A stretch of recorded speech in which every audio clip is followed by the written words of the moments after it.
Hello, आज आपका lecture number 5 electrostatics topic हम लोग स्टार्ट किए हुए हैं। इलेक्ट्रोस्टैटिक्स टॉपिक में हम लोग चार्ज के बारे में फुल स्टडी किए, कूलम्ब्स लॉ के बारे में स्टडी किए, क्वेश्चंस भी किए उस पर। और आज एक न्यू इलेक्ट्रोस्टैटिक्स में एक न्यू टॉपिक हम स्टार्ट कर रहे हैं, जो कि आपके लिए बेहद इंपॉर्टेंट टॉपिक है, जो कि हम कहते हैं जिसे इलेक्ट्रिक फील्ड, जिसे हिंदी में विद्युत क्षेत्र कहा गया है। सबसे पहले इलेक्ट्रिक फील्ड कैसा क्वांटिटी है? इलेक्ट्रिक फील्ड एक वेक्टर क्वांटिटी, सदिश राशि, यानी इसके पास मैग्नीट्यूड भी होगा और दिशा भी होगा। अब इलेक्ट्रिक फील्ड मैं बता दूं कि मैंने चार्ज टॉपिक में भी पढ़ाया था कि इलेक्ट्रिक फील्ड का निर्माण कौन करता है? तो चार्ज करता है। जहां भी चार्ज रहेगा, चार्ज अगर रेस्ट अवस्था में है तब भी इलेक्ट्रिक फील्ड बनाएगा। चार्ज अगर गतिशील अवस्था में है, समान तरह से गतिशील है, यूनिफॉर्म वेलोसिटी से जा रहा है, तब भी वो इलेक्ट्रिक फील्ड बनाएगा। समझिएगा। चार्ज अगर त्वरण के साथ गतिशील है, यानी एक्सेलरेशन के साथ भी मूव कर रहा है, तब भी वहां इलेक्ट्रिक फील्ड बन जाएगा। उसके साथ अन्य चीज भी बनती है, वो हम लिखवा दिए आपको चार्ज टॉपिक में। लेकिन हम इलेक्ट्रिक फील्ड क्या देख रहे हैं कि चार्ज किसी भी परिस्थिति में रहे, इलेक्ट्रिक फील्ड का वो निर्माण करता ही करता है, चाहे वो रेस्ट में हो, यूनिफॉर्म मोशन में हो या एक्सेलरेटेड मोशन में हो। किसी भी प्रकार के वो स्टेट में रहे चार्ज, वो इलेक्ट्रिक फील्ड पैदा करता ही करता है। अब नेक्स्ट बात, electric field is created by charge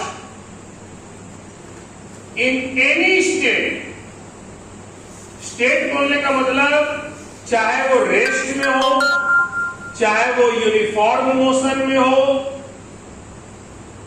या वो एक्सेलरेटेड मोशन में हो, उससे कोई दिक्कत नहीं। चार्ज किसी भी स्टेट में रहे, वो इलेक्ट्रिक फील्ड का वो क्रिएशन करेगा ही करेगा। कोई भी चार्ज जब भी कहीं पर मौजूद होता है, तो वो अपना चारों दिशा में जो भी डायरेक्शन है, एवरी डायरेक्शन, वो इंफिनिटी तक, बात ध्यान से सुनिएगा, कोई भी चार्ज हर एक दिशा में, मतलब हर एक दिशा में वो इंफिनिटी तक लाइट के स्पीड से अपना इलेक्ट्रिक फील्ड बनाता है। तो ये भी बात इंपॉर्टेंट है, मैं भी लिखूंगा। Any charge kept at any point make its electric field its own electric field in every direction up to infinity, यानी इंफिनिटी तक माना जाता है कि वो इलेक्ट्रिक फील्ड अपना बनाएगा विथ स्पीड ऑफ लाइट। यानी इलेक्ट्रिक फील्ड किसी भी चार्ज के द्वारा जब बनाया जाता है, तो वो सभी दिशाओं में बनता है वो इलेक्ट्रिक फील्ड। और वो कहां तक बनता है? तो माना जाता है कि वो इंफिनिटी तक इलेक्ट्रिक फील्ड अपना बनाता है, कोई भी चार्ज। और कितने स्पीड से वो अपने इलेक्ट्रिक फील्ड को चारों दिशा में फैलाता है? तो लाइट के स्पीड से फैलाता है। तो ये सब एक रिमार्केबल पॉइंट है। एक वर्ड हमारे पास आप सुनते भी होंगे कभी कभी कि इलेक्ट्रिक फील्ड इंटेंसिटी बोलता है। इलेक्ट्रिक फील्ड इंटेंसिटी, जिसको हिंदी में विद्युत क्षेत्र तीव्रता कहते हैं। विद्युत क्षेत्र तीव्रता कहा जाता है। अब इसका मतलब मैं सिंपल भाषा में समझा रहा हूं। आपको मैंने क्या कहा कि कोई भी चार्ज किसी भी अवस्था में है वो अपना चारों दिशा में इलेक्ट्रिक फील्ड का रचना करेगा और क्रिएशन करेगा। तो क्या वो इलेक्ट्रिक फील्ड जो वो पूरे इंफिनिटी तक वो चारों दिशा में, हर एक दिशा में जो वो इलेक्ट्रिक फील्ड बनाएगा, तो क्या हर एक पॉइंट पर इलेक्ट्रिक फील्ड सेम होगा? नहीं। जैसे जैसे आप चार्ज से दूर होते जाइएगा इलेक्ट्रिक फील्ड की ताकत, इलेक्ट्रिक फील्ड की क्षमता कमजोर होते चली जाएगी। सपोज एक एग्जांपल मैं यहां देता हूं। कोई नेता होता है, कोई नेता का भी फील्ड होता है, हम लोग कहते हैं कि नेता का फील्ड, उसका जहां तक इफेक्ट देखने को मिलता है। जिस डिस्ट्रिक्ट का कोई मान लीजिए नेता है तो उसके डिस्ट्रिक्ट में सबसे स्ट्रॉन्ग इफेक्ट देखने को मिलेगा उस नेता का। उसके डिस्ट्रिक्ट के बाहर जाइएगा तो इफेक्ट कुछ कमजोर हो जाएगा, उस नेता का प्रभाव कुछ कमजोर हो जाएगा। उसके स्टेट के बाहर चले जाइएगा तो बहुत कमजोर हो जाएगा, उसके कंट्री के बाहर चले जाइएगा तो टेंड्स टू जीरो हो जाएगा। तो क्या देख रहे हैं कि नेता का भी जो चारों दिशा में फील्ड बनता है, जिस जगह का वो नेता होता है उससे चारों दिशा में उसका फील्ड बनता है। तो वो फील्ड जैसे जैसे आप उस नेता से दूर जा रहे हैं वो फील्ड कमजोर होने लगता है और वो एक समय आ जाता है कि वो टेंड्स टू जीरो हो जाता है। उसी तरह से एक चार्ज का भी, चार्ज कैसा फील्ड बनाता है? हम लोग अभी कौन सा फील्ड पढ़ रहे हैं? Electric field. तो चार्ज का भी इलेक्ट्रिक फील्ड सभी दिशाओं में बनता है। माना गया है कि इंफिनिटी तक बनता है, लेकिन क्या वो इलेक्ट्रिक फील्ड जो वो चारों दिशाओं में या सभी दिशाओं में जो वो इलेक्ट्रिक फील्ड बना रहा है, क्या वो हर जगह समान ताकत का है? नहीं। जैसे जैसे आप चार्ज से दूर जाइएगा तो इलेक्ट्रिक फील्ड की ताकत क्या होने लगेगी? कमजोर होने लगेगी और एक जगह आएगा कि आप कह सकते हैं कि इलेक्ट्रिक फील्ड की ताकत इतनी कम हो गई कि हम वहां पे इलेक्ट्रिक फील्ड को मान लेंगे कि नगण्य है। लेकिन ऐसे माना जाता है थ्योरी में कि इलेक्ट्रिक फील्ड कोई भी चार्ज अनंत तक बनाता है। अब बात है कि इलेक्ट्रिक फील्ड क्या है? तो इलेक्ट्रिक फील्ड हम कह सकते हैं फील्ड करंट।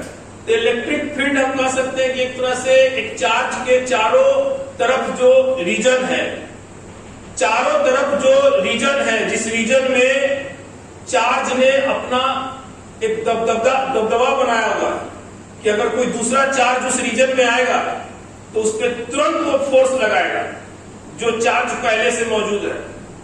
किसके मदद से? तो अपने इलेक्ट्रिक फील्ड की मदद से। किताबी लाइन, सिर्फ बुकिश लाइन हमें नहीं पकड़ना है, समझना भी इलेक्ट्रिक फील्ड क्या है। एक चार्ज किसी दूसरे चार्ज पे फोर्स कैसे लगाता है? तो एक चार्ज अपना इलेक्ट्रिक फील्ड चारों दिशा में बनाए रखता है और जब उसके इलेक्ट्रिक फील्ड में कोई दूसरा चार्ज प्रवेश करता है तो वो अपने इलेक्ट्रिक फील्ड के बदौलत दूसरे चार्ज पर फोर्स लगाता है। तो सवाल उठता है, जब हम कह रहे हैं कि उस चार्ज की इलेक्ट्रिक फील्ड जैसे जैसे आप दूर जाइएगा तो वो कमजोर होते जाएगी, यानी हर अलग अलग जगह का इलेक्ट्रिक फील्ड का ताकत अलग अलग है। तो किसी पर्टिकुलर जगह पे मान लीजिए कि कोई चार्ज यहां रखा हुआ, मान लो मैं ही चार्ज हूं और फर्स्ट बेंच पे हमको निकालना है कि मेरे इलेक्ट्रिक फील्ड की ताकत क्या है। मैं ही चार्ज हूं, मेरा चार्ज क्यू है और निकालना है कि फर्स्ट बेंच पे मेरे चार्ज की इलेक्ट्रिक फील्ड की ताकत क्या है। तो जिस जगह पे हमें निकालना है उस जगह पे हमको +1 कूलम चार्ज रख देना है, जिसे हम टेस्ट चार्ज भी करते हैं। और उस +1 कूलम चार्ज पे हम जो खुद एक चार्ज है, हम जो उस पे फोर्स लगाएंगे वो फोर्स ही मेरे चार्ज का उस पॉइंट पर का इलेक्ट्रिक फील्ड का ताकत कहलाएगा। और इलेक्ट्रिक फील्ड के ताकत को ही अंग्रेजी में इलेक्ट्रिक फील्ड इंटेंसिटी कहा। इलेक्ट्रिक फील्ड इंटेंसिटी क्या हो गया? इलेक्ट्रिक फील्ड की ताकत किसी पर्टिकुलर लोकेशन पे क्या है, वो हम निकाल कैसे रहे थे? कैसे निकाल रहे हैं? कोई भी चार्ज बॉडी का किसी पर्टिकुलर जगह पे इलेक्ट्रिक फील्ड की ताकत कैसे पता लगती है? तो उस पर्टिकुलर जगह पे हम +1 कूलम चार्ज रखते हैं, जिसे टेस्ट चार्ज करते हैं। वो उस +1 कूलम पे जो हमारा गिवन चार्ज है, वो +1 कूलम चार्ज पे जितना फोर्स लगाएगा, वो फोर्स ही उस चार्ज का, उस पर्टिकुलर जगह का, उस पॉइंट का इलेक्ट्रिक फील्ड की ताकत यानी इलेक्ट्रिक फील्ड इंटेंसिटी कहलाएगा। तो इसको हम थोड़ा डिफाइन कर दे, जो भी मैंने समझाया है। The electric field intensity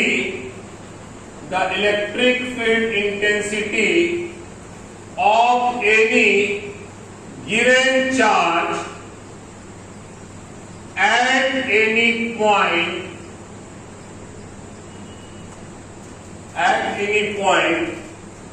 is equal to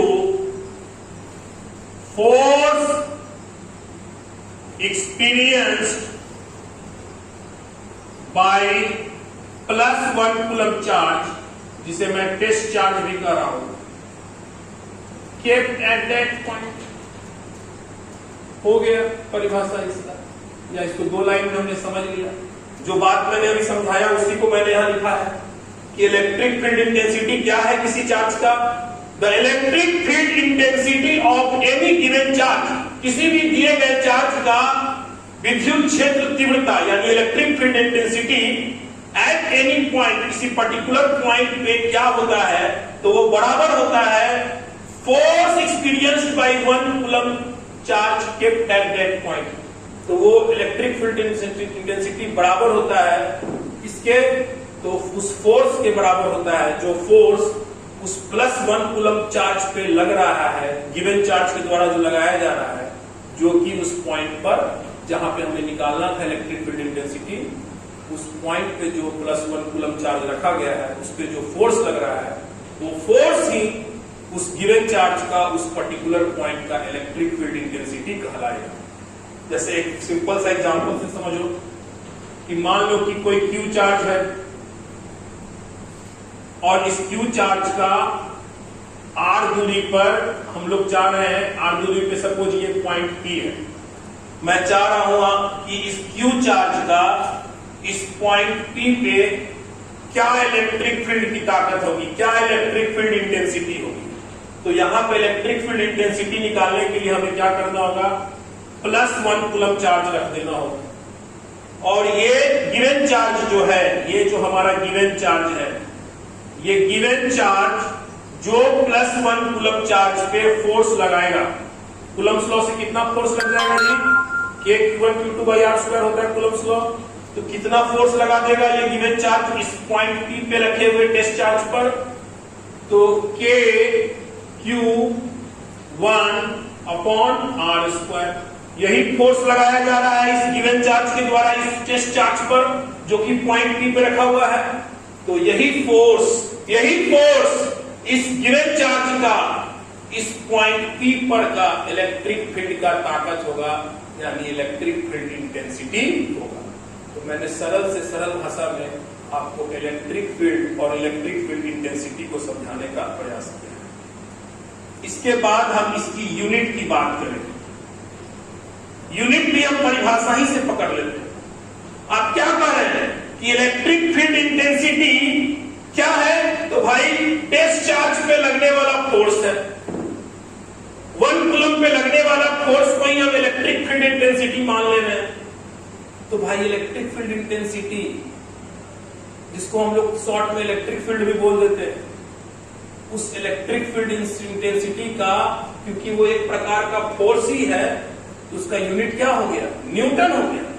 लेकिन सिंपल फोर्स नहीं है ये, क्या देख रहे हो, ये कितने कूलम पे लगने वाला फोर्स है, तो 1 कूलम पे लगने वाला फोर्स। तो इसलिए क्या हो गया, ये फोर्स पर यूनिट चार्ज हो गया। ये सिंपल फोर्स नहीं रहा, ये क्या हो गया, force on per unit charge.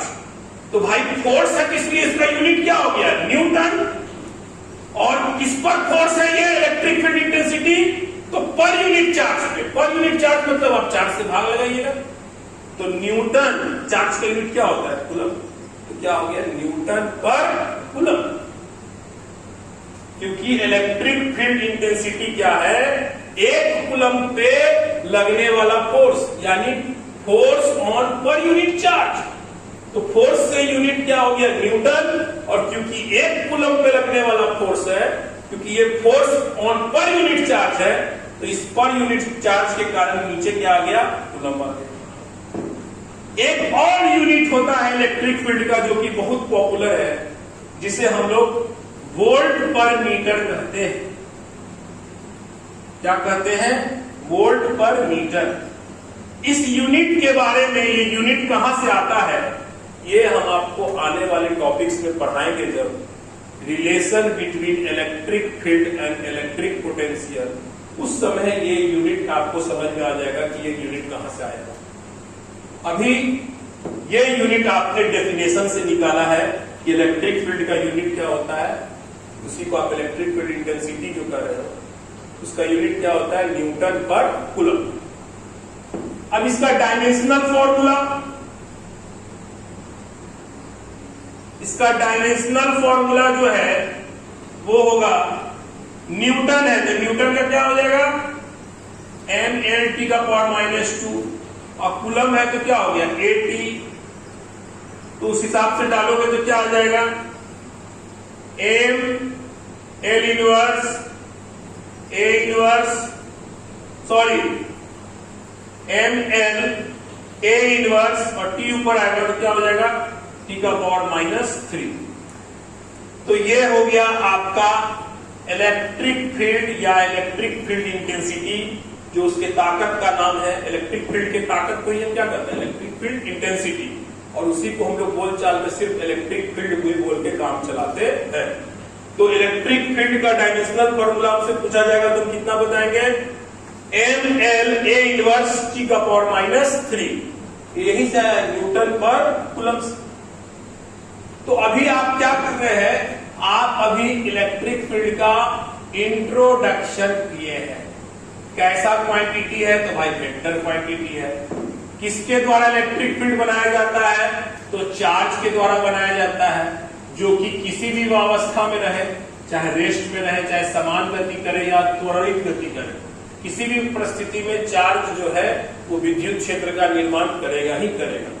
और कोई भी चार्ज पूरे अपने एवरी डायरेक्शन, सभी दिशाओं में वो अनंत तक लाइट के स्पीड से विद्युत क्षेत्र का निर्माण करता है। और विद्युत क्षेत्र की ताकत जैसे जैसे आप चार्ज से दूर जाइएगा कम होते जाता है। और किसी पर्टिकुलर जगह पे जो उसकी ताकत होती है विद्युत क्षेत्र की, उसी को हम लोग इलेक्ट्रिक फील्ड इंटेंसिटी कहते हैं। और इलेक्ट्रिक फील्ड इंटेंसिटी निकाला कैसे जाता है किसी भी चार्ज का? तो जिस पॉइंट पे आपको उसकी ताकत चाहिए इलेक्ट्रिक फील्ड की, आप उस पॉइंट पर +1 कूलम चार्ज यानी टेस्ट चार्ज रख दीजिए। और वो जो गिवन चार्ज है, उस +1 कूलम चार्ज पे जितना फोर्स लगाएगा, वो फोर्स ही उस गिवन चार्ज का उस पॉइंट पर का इलेक्ट्रिक फील्ड इंटेंसिटी कहलाएगा। और इसी हिसाब से उसका यूनिट क्या आ जाता है? न्यूटन पर कूलम। और डायमेंशनल फॉर्मूला ये आ जाता है। ठीक है, देखिए इलेक्ट्रिक फील्ड का अभी जस्ट हम लोग इंट्रोडक्शन किए, क्या सा क्वांटिटी है, क्या परिभाषा है, क्या यूनिट है, क्या विमीय सूत्र है। अब इलेक्ट्रिक फील्ड को और बेहतर ढंग से समझने के लिए हमें इलेक्ट्रिक फील्ड लाइंस के बारे में समझना होगा। ये आपको इलेक्ट्रिक फील्ड के बारे में और बढ़िया से समझा तो देखो, इसको हम लोग हिंदी में विद्युत क्षेत्र बल रेखाएं कहते हैं, इलेक्ट्रिक फील्ड लाइंस। तो इसके बारे में मैं कुछ पॉइंट्स लिख रहा हूं और हर एक पॉइंट को एक्सप्लेन कर करके आपको मैं डील करूं। पहला point, these are imaginary lines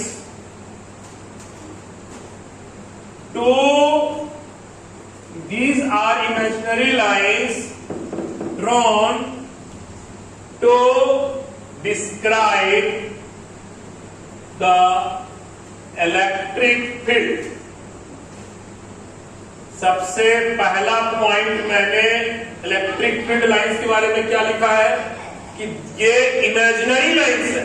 imaginary lines का मतलब काल्पनिक रेखाएं हैं जो कि हम दिखलाते हैं कॉपी में, थ्योरी में, क्या करने के लिए? तो इलेक्ट्रिक फील्ड को बढ़िया से समझने के लिए हम इन रेखाओं का निर्माण करते हैं जो कि काल्पनिक रेखाएं हैं। मतलब कि ऐसा नहीं है कि चार्ज में से सचमुच का कोई लाइंस निकल रहा है, ये लाइंस हम ड्रॉ करते हैं कॉपी में, थ्योरी में। क्यों?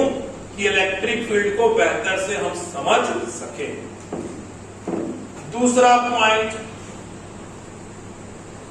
इलेक्ट्रिक फील्ड या these lines always start from positive charge or infinity and ends on negative charge और इंफिनिटी। कहने का मतलब कि ये फील्ड लाइंस ठीक है, काल्पनिक रेखाएं हैं, लेकिन इनको बनाने का कुछ रूल एंड रेगुलेशन है, जिससे कि हम सिर्फ अकेले हम नहीं बना रहे, इस दुनिया में जो भी फिजिक्स पढ़ते हैं वो सब ये रूल फॉलो करते हैं कि इलेक्ट्रिक फील्ड लाइंस को कहां से वो निकालते हैं, तो पॉजिटिव चार्ज से निकालते हैं। या एक जगह और से आप इलेक्ट्रिक फील्ड लाइंस को ओरिजिनेट करते हुए दिखा सकते हैं, मतलब पैदा होते हुए दिखा सकते हैं। कहां से भाई? तो इंफिनिटी से दिखा सकते हैं। और कहां पे जाकर इंड होता है इलेक्ट्रिक फील्ड लाइंस? तो ऋणात्मक आवेश में जाकर होता है, यानी निगेटिव चार्ज में इंड होता है, या इंफिनिटी पे भी जाके इंड हो सकता है। तो जो कॉन्सेप्ट हम मैंने बना लिख दिया। तीसरा concept, these lines never makes closed loop। ये कभी भी क्लोज लूप नहीं बनाता। अगर मान लो कि अगर कोई +5 कूलम है और हम पॉजिटिव चार्ज से इलेक्ट्रिक फील्ड लाइंस निकालते हैं और क्लोज लूप बनाएगा तो क्या हो जाएगा? फिर से उसको यहीं पे आके खत्म होना पड़ेगा। तो ये आपका रूल नंबर 2 को ही वायलेट कर देगा। आप रूल नंबर 2 में क्या कर रहे हैं कि पॉजिटिव चार्ज से निकलता है तो कहां जाता है?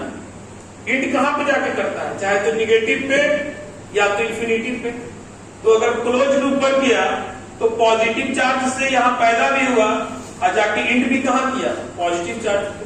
तो इसी हिसाब से ये गलत हो जाएगा, आपका रूल नंबर 2 ही वायलेट हो जाएगा। तो ये कभी भी आप याद रखें कि field lines, electric field lines कभी भी क्लोज लूप नहीं बनाता है। लेकिन जब आगे चलेंगे मैग्नेटिज्म टॉपिक में तो आप वहां पढ़िएगा कि magnetic field lines close loop ही बनाता है। मैग्नेटिक फील्ड लाइंस तो ऑलवेज क्या करता है? क्लोज लूप बनाता है। इलेक्ट्रिक फील्ड लाइंस कभी भी क्लोज लूप नहीं बनाता। फोर्थ, these lines या the tangent drawn at any point on these lines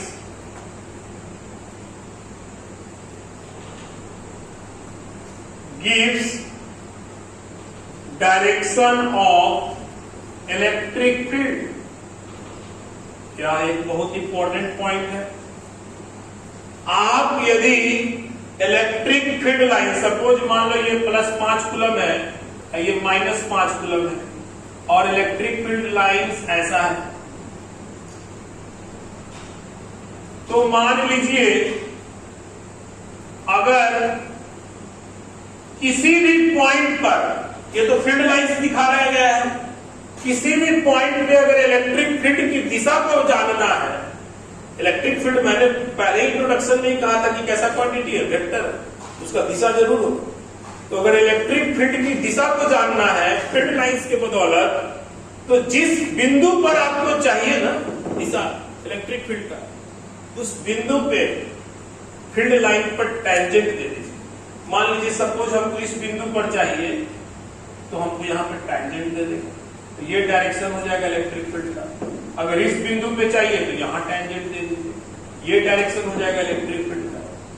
तो वही बात मैंने लैंग्वेज में लिख दी। दिया है, the tangent drawn at any point on these lines gives direction of electric field. यानी इस लाइंस जो है, जो इलेक्ट्रिक फील्ड लाइंस है, उन लाइंस पे अगर आप टेंजेंट देते हैं तो वो टेंजेंट किसका दिशा बताता है? इलेक्ट्रिक फील्ड का दिशा बताता है। Next point, these lines never intersect with each other. These lines never intersect with each other. यह लाइन कभी भी एक दूसरे से इंटरसेक्ट नहीं होगा। मतलब ऐसा कभी नहीं कि +5 कूलम है और -5 कूलम है, तो ऐसा कभी परिस्थिति हो जाए, ऐसा कभी संभव नहीं है। क्यों? ऐसा क्यों है? क्योंकि अगर इंटरसेक्ट कर जाएगा तो इस पॉइंट पर, इंटरसेक्शन पॉइंट पर, जहां पे इंटरसेक्ट कर रहा है दोनों फील्ड लाइंस, वहां 2 टेंजेंट पड़ जाएगा। एक ये भी टेंजेंट हो जाएगा और एक ये भी टेंजेंट हो जाएगा। तो किसी भी पॉइंट पर इलेक्ट्रिक फील्ड का कोई एक ही दिशा हो। ऐसा कभी होगा कि कोई वेक्टर का 2-2 दिशा है? कभी सुने हैं कि किसी वेक्टर का 2-2 दिशा है? अरे हाँ, ये सुना होगा क्योंकि वेक्टर का एक वेक्टर इधर है तो एक वेक्टर इधर है, तो उसका रिजल्टेंट वेक्टर एक निकल जाता है, वो अलग चीज। लेकिन कोई एक सिंगल वेक्टर का 2 डायरेक्शन में भी सुने हो? नहीं। तो उसी तरह से इलेक्ट्रिक फील्ड भी वेक्टर है। तो इस पॉइंट पर क्या जो इलेक्ट्रिक फील्ड होगा, इस पॉइंट पर जहां पे इंटरसेक्ट किया है, वहां पे तो 2-2 दिशा हो गया, क्योंकि 2-2 टेंजेंट, जो कि क्या है? इम्पॉसिबल। वो चीज कभी भी एक वेक्टर का 2 डायरेक्शन नहीं हो सकता। तो इस बेसिस पे हम कह सकते हैं कि कभी भी इलेक्ट्रिक फील्ड लाइंस आपस में एक दूसरे को कटान यानी इंटरसेक्ट नहीं करेंगे। तो क्या लिखा हुआ है? These lines never intersect with each other. ठीक है, तो ये आपका 5th पॉइंट हो गया। 6th number point, 6th number point हमारा है, these lines are proportional to, या the density of, या यह वर्ड लिखा जाए, the density यानी घनत्व of these lines are proportional to the magnitude of charge.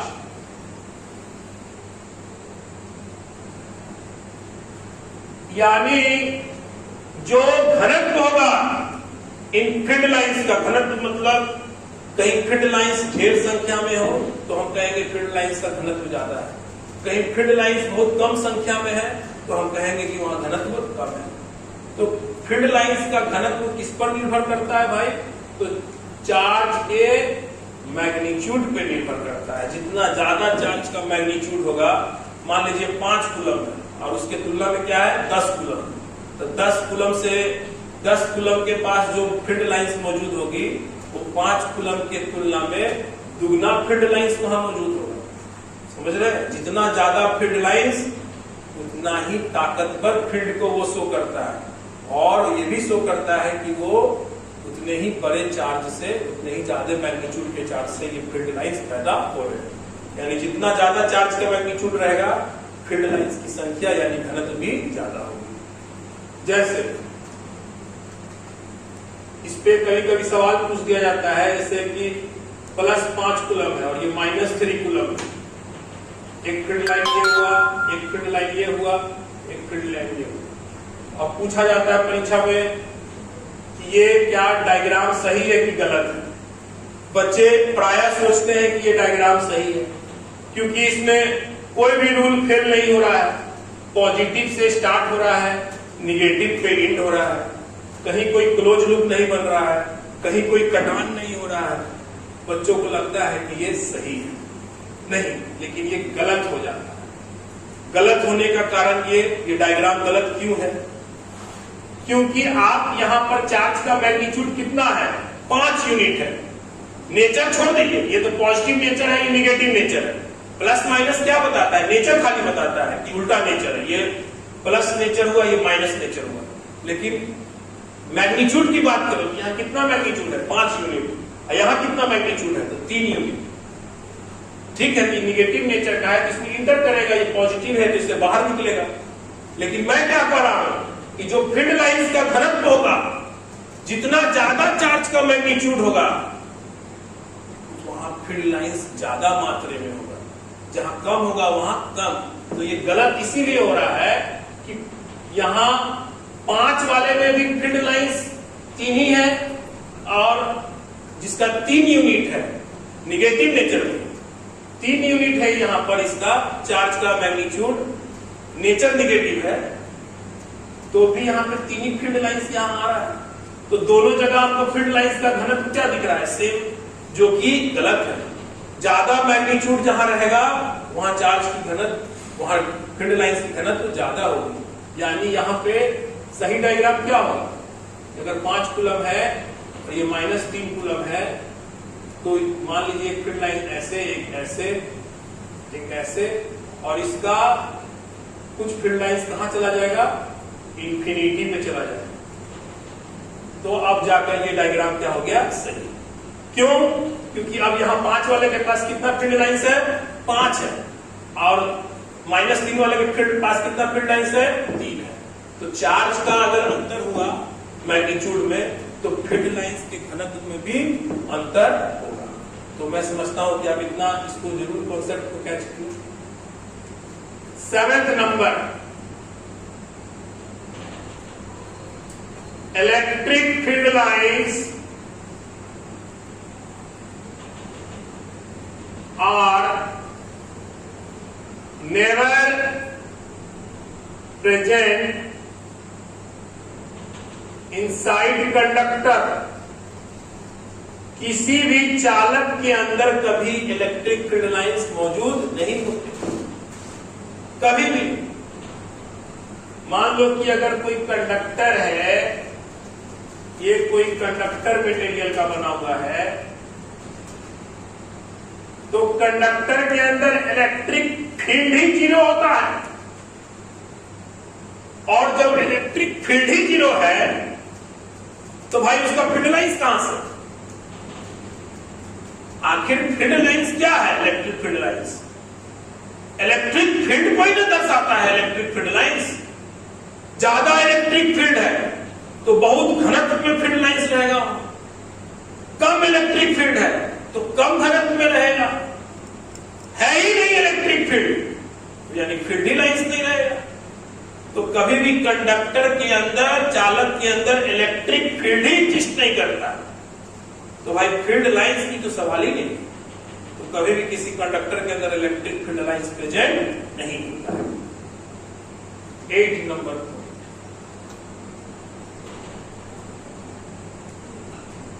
Electric field lines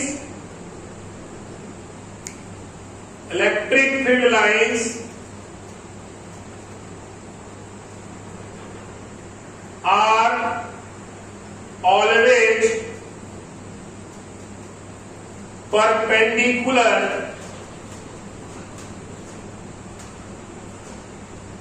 electric field lines are always perpendicular on equipotential surface। लीजिए concept आया, ये इक्विपोटेंशियल सरफेस क्या है,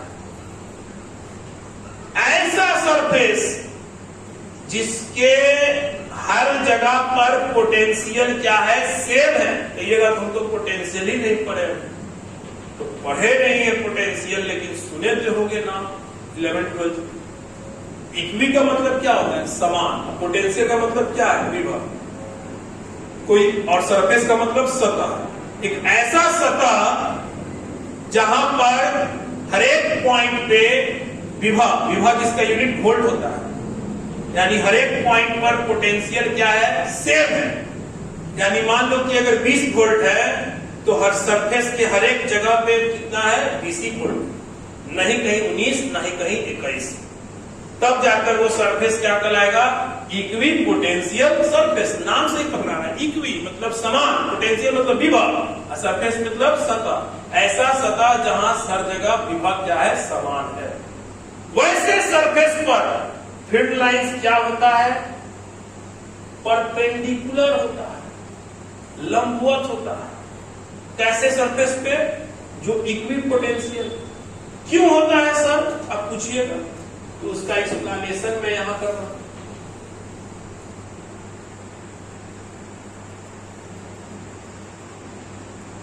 अगर यहां देखिए, मान लीजिए कि कोई ये सरफेस है,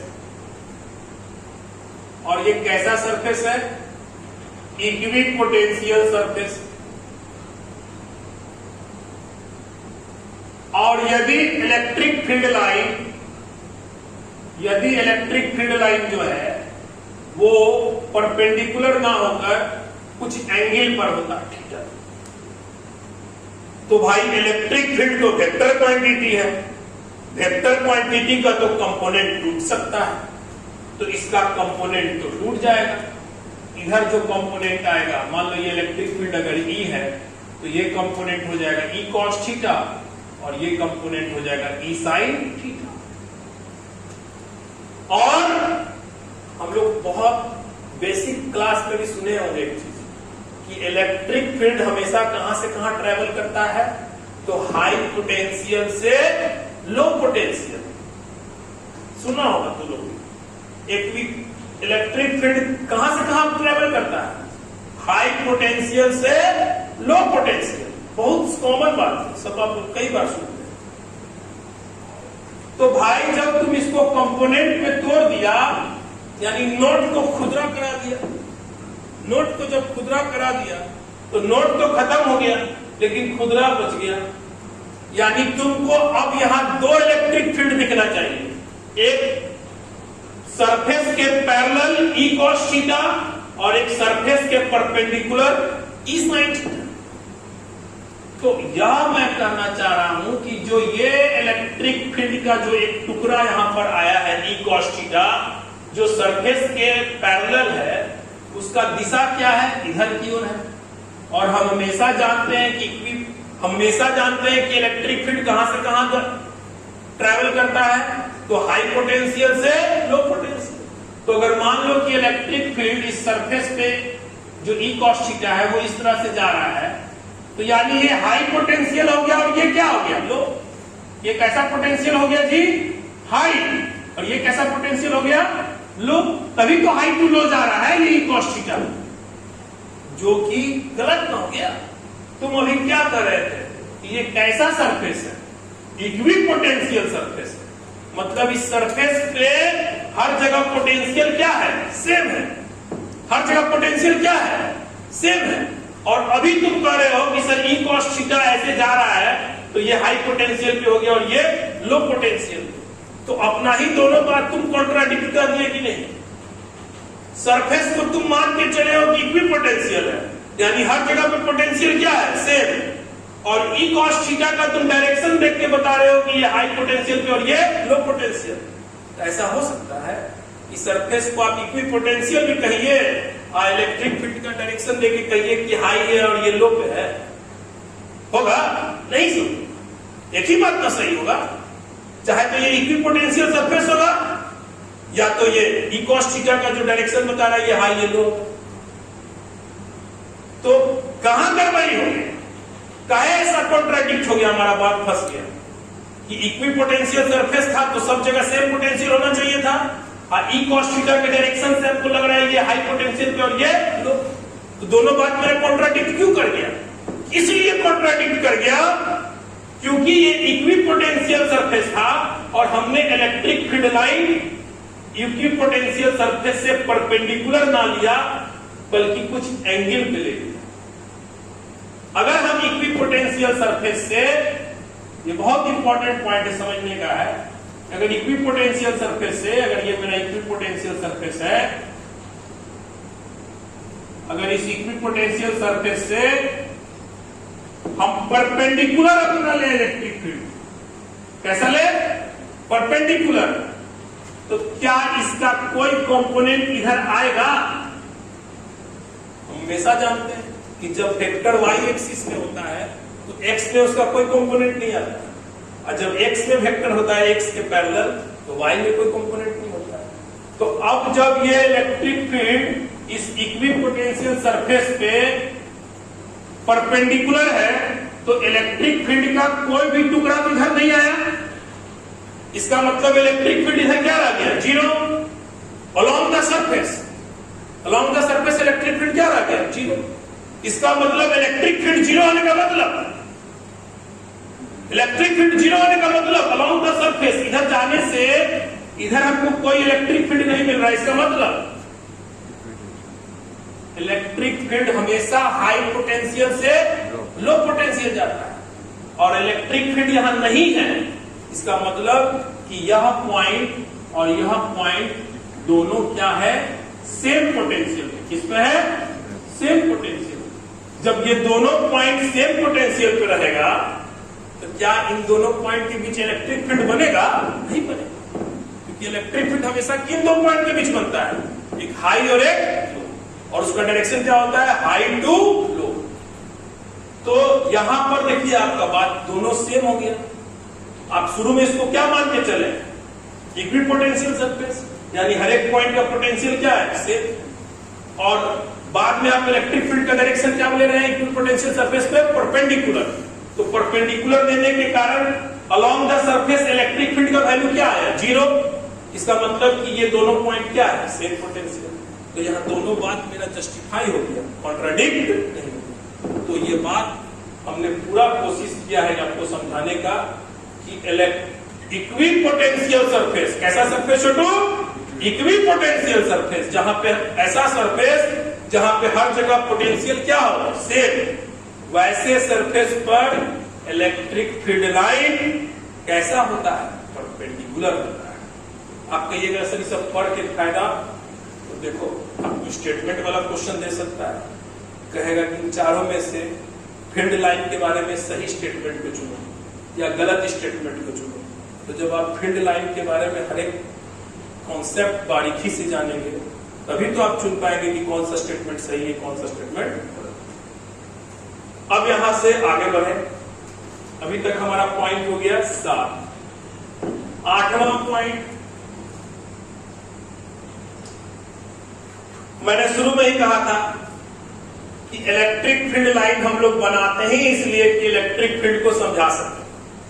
तो किस तरह का इलेक्ट्रिक फील्ड लाइन किस तरह के इलेक्ट्रिक फील्ड को शो करता है वो मैं बाय डायग्राम दिखलाता हूं। अगर ऐसा फील्ड लाइंस बनाया हुआ है,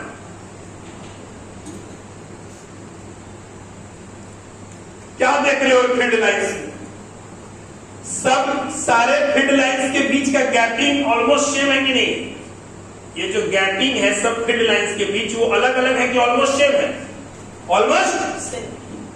और सारे फील्ड लाइंस का जो एरो है सब एक डायरेक्शन में कि अलग अलग डायरेक्शन? सब सेम डायरेक्शन में है। अगर मान लीजिए ये डायरेक्शन आपका वेस्ट है तो सारा ये सब किधर की ओर? एक ही डायरेक्शन, सबका एरो एक तरफ।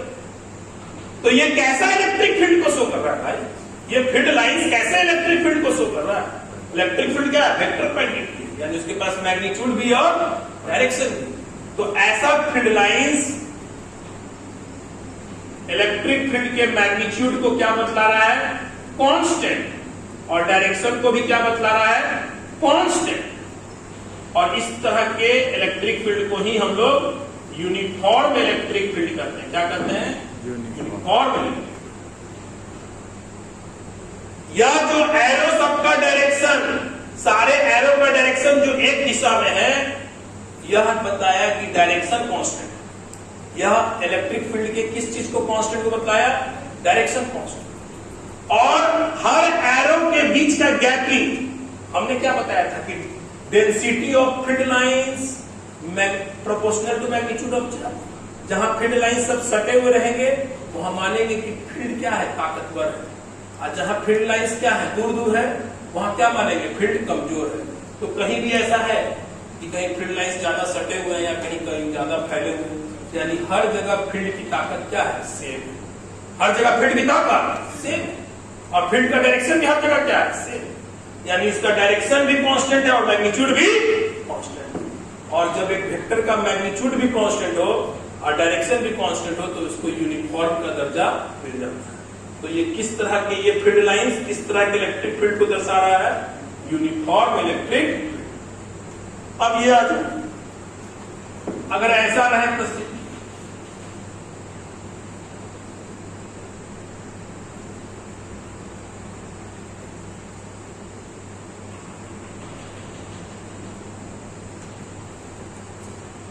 क्या लगता है, या फील्ड लाइंस जो है वो इलेक्ट्रिक फील्ड के मैग्नीट्यूड को क्या दर्शा रहा है, कि वो कांस्टेंट है कि वो अलग जगह पे अलग है, वेरी कर रहा है। देख लो, अगर यहां कोई पॉइंट लोगे तो यहां पे फील्ड लाइंस काफी आपस में सटे हुए हैं कि नहीं है, यानी यहां पे फील्ड लाइंस का डेंसिटी कह सकते हैं कि ज्यादा है कि नहीं है। जहां फील्ड लाइंस का डेंसिटी ज्यादा है वहां पे हम मानते हैं कि फील्ड क्या है, ताकतवर है। यानी यहां फील्ड क्या है, ताकतवर, लेकिन यहां पे फील्ड क्या है, कमजोर है। तो फील्ड कहीं ताकतवर है कहीं कमजोर है, यानी कहीं पे मैग्नीट्यूड फील्ड का ज्यादा है कहीं पे मैग्नीट्यूड कम है। क्या इसके मैग्नीट्यूड को हम कांस्टेंट कहेंगे, नहीं, क्या कहेंगे, मैग्नीट्यूड इसका क्या कर रहा है, वैरी कर रहा है। डायरेक्शन तो सब एक ही डायरेक्शन में कांस्टेंट होगा, लेकिन किसी वेक्टर का मैग्नीट्यूड या डायरेक्शन दोनों में से कोई एक चीज भी अगर चेंज कर गया तो क्या उसे यूनिफॉर्म का दर्जा मिलेगा, नहीं मिलेगा। तो ये क्या कहलाएगा, non uniform electric, non uniform electric, इसे नॉन यूनिफॉर्म इलेक्ट्रिक फील्ड का दर्जा मिलेगा। ये डायग्राम से क्या मिलेगा, दर्जा। और नॉन यूनिफॉर्म में भी हम क्लियर कट बता सकते हैं क्या चीज गड़बड़ हो जाए, क्या डायरेक्शन कांस्टेंट नहीं रहा, क्या कांस्टेंट नहीं रहा, मैग्नीट्यूड। क्यों, क्योंकि कहीं पे लाइंस काफी सट गए और कहीं पे लाइंस काफी दूर हो गए। जहां पे सट गए वहां पे फील्ड क्या माना गया, ताकतवर, और जहां दूर है वहां पे फील्ड क्या माना गया, कमजोर। अगर ऐसा रहा तो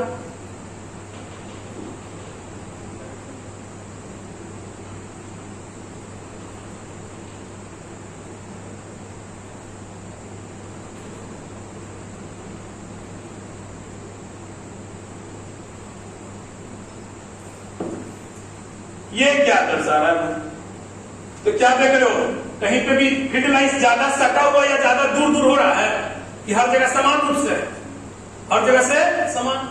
यहां पे भी देखो, कहीं पे भी देखो तो फील्ड लाइंस ना ज्यादा कहीं सटा हुआ नजर आता है और नहीं कहीं पे ज्यादा फैला हुआ, यानी हर जगह फील्ड लाइंस समरूप रूप से, यूनिफॉर्म रूप से, मतलब सटा हुआ कहीं भी है तो बराबर सटा हुआ है, दूर भी है तो कहीं पर बराबर, मतलब बात समझिए।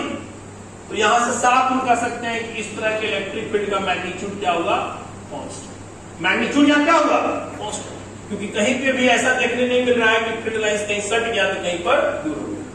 लेकिन डायरेक्शन, बाबू डायरेक्शन तुमको पढ़ाए ना भी, यहां साफ साफ लिखे था, tangent drawn at any point. अगर इलेक्ट्रिक फील्ड का डायरेक्शन चाहिए तो आप क्या करिए, फील्ड लाइन के किसी भी पॉइंट पर क्या मारिए, टेंजेंट, वो टेंजेंट ही इलेक्ट्रिक फील्ड का डायरेक्शन बताएगा। तो जरा इस पॉइंट पे टेंजेंट मारोगे तो क्या मिलेगा, ये इस पॉइंट पे टेंजेंट मारोगे तो क्या मिलेगा, तो क्या डायरेक्शन बदल रहा है कि नहीं बदल रहा है। तो ये ऐसा फील्ड लाइंस किससे कैसे इलेक्ट्रिक फील्ड को दर्शा रहा है, जिसका मैग्नीट्यूड कांस्टेंट है लेकिन डायरेक्शन वैरी कर रहा है। मैग्नीट्यूड कांस्टेंट है लेकिन डायरेक्शन,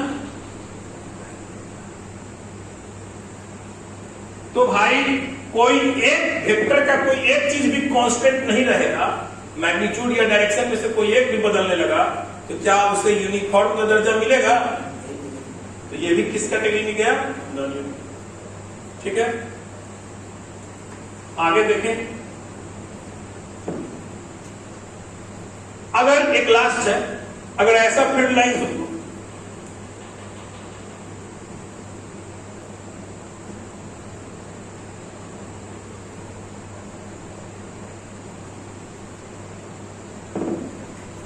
क्या लगता है यहां इलेक्ट्रिक फील्ड, अब आप समझने लगे होंगे ये सब बहुत कॉन्सेप्चुअल चीज है जो आप समझने लगे हैं। क्या लगता है कि ये जो फील्ड लाइन है जो किसी इलेक्ट्रिक फील्ड को दर्शा रहा है किसी रीजन में, क्या लगता है कि मैग्नीट्यूड कांस्टेंट है हर जगह? कहीं पर लाइंस काफी सटे हुए हैं, कहीं पर लाइंस काफी दूर दूर। तो यहाँ पर इलेक्ट्रिक फील्ड ताकतवर है, यानी यहाँ पे इलेक्ट्रिक फील्ड की मैग्नीट्यूड ज्यादा है, और इस रीजन में इलेक्ट्रिक फील्ड का मैग्नीट्यूड कम है। तो मैग्नीट्यूड तो कम बेसी हो गया, यानी तो हम क्या कहेंगे कि मैग्नीट्यूड वैरी कर रहा है। नहीं कहेंगे? कहेंगे कि नहीं कहेंगे?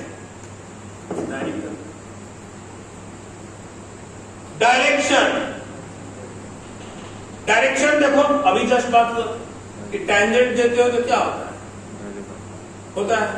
तो अगर हम यहाँ टैंजेंट दे दें, यहाँ पर ये डायरेक्शन होगा, यहाँ पर टैंजेंट दे दो ये डायरेक्शन होगा, डायरेक्शन भी वैरी कर रहा है। तो भाई वेक्टर का दोनों चीज चेंज हो रहा है, मैग्नीट्यूड भी चेंज हो रहा है और डायरेक्शन भी चेंज हो रहा है। तो क्या यूनिफॉर्म का दर्जा दोगे? उसे किसका दर्जा मिलेगा? Non uniform. तो यूनिफॉर्म इलेक्ट्रिक फील्ड का यही एक डायग्राम है, बोलिए। नॉन यूनिफॉर्म का अलग अलग हो गया कि नहीं हो गया? कहीं पर क्या देख रहे हैं, डायरेक्शन कांस्टेंट है तो मैग्नीट्यूड वैरी कर रहा है, कहीं मैग्नीट्यूड कांस्टेंट है तो डायरेक्शन वैरी कर रहा है, कहीं पर दोनों वैरी कर रहा है। तो इस तरह से हमने फील्ड लाइंस के बदौलत आपको कुछ हद तक इलेक्ट्रिक फील्ड को समझाने का कोशिश किया है। इलेक्ट्रिक फील्ड कोई बहुत छोटा टॉपिक नहीं है कि बस हम एक क्लास में उसको वाइंड अप कर दें।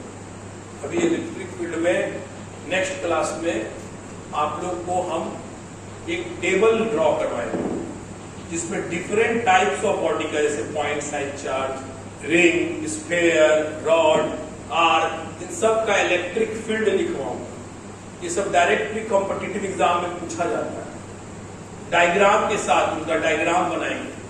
तो ये सारा प्रक्रिया आपके नेक्स्ट क्लास में, ठीक है? जय हिंद।